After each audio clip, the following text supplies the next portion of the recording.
demands from, because a lot of the action is about the fights between the heads of 4 different villages that fight for the ancestral weapons, and it's kind of, the sequences I shot involved, a blood sacrifice to the gods and prayer, and so it was kind of mythologically rooted as well, and then really, physically demanding kind of stuff, and great action sequence. We shot a fight for about 10 days. 10 nights. 10 nights. And we still didn't get done with it. The teaser fight? Is it in the teaser?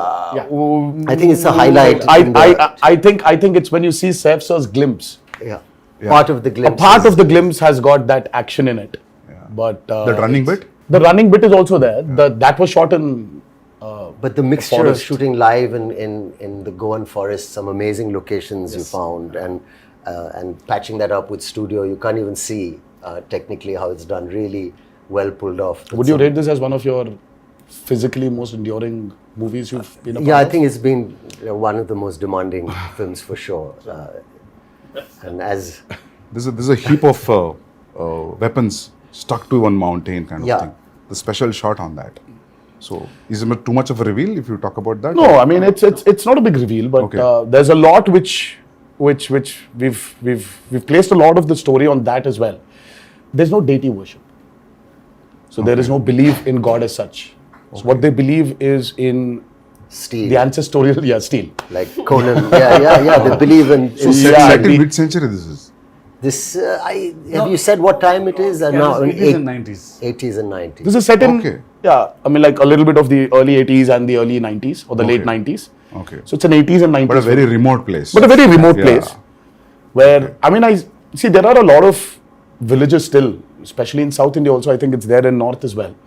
That they don't worship a god as such. So there are, in Telugu we call them Grama Devatalu. Yeah. In Hindi, Gram Devata. Yeah.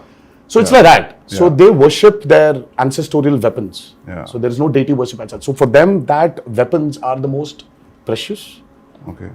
I mean, and they're ready to go to any extent for those weapons. But whatever the ritual, you understand that it's a ritual. You're bowing to something. So who you're praying to and all, I mean, it comes through that it is about prayer. Yes.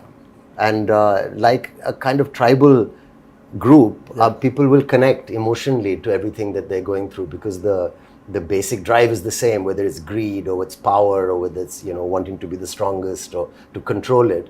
In that sense, not to give an example of another film, even a film like Apocalypto sounded like an alien setup, but then when you saw it, it's just like looking at people next door also. Yeah, exactly. So connection is there. Rooted, But it's a very interesting visual.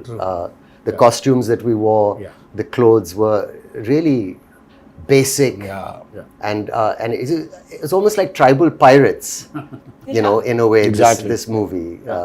So it's got its own universe, which is always nice. The kind of visual palette and your production designs, Abu sir, and you really presented something that looks stylish and watchable in terms of visually.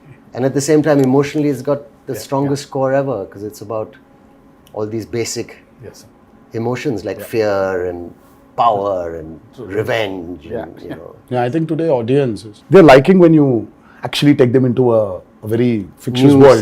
Because the theaters, right? Yeah. The lights go out. And and then you're in that world and you don't want to come out. So it's, I think it's like, if you actually relate to Batman, Gotham is nothing but downtown Chicago.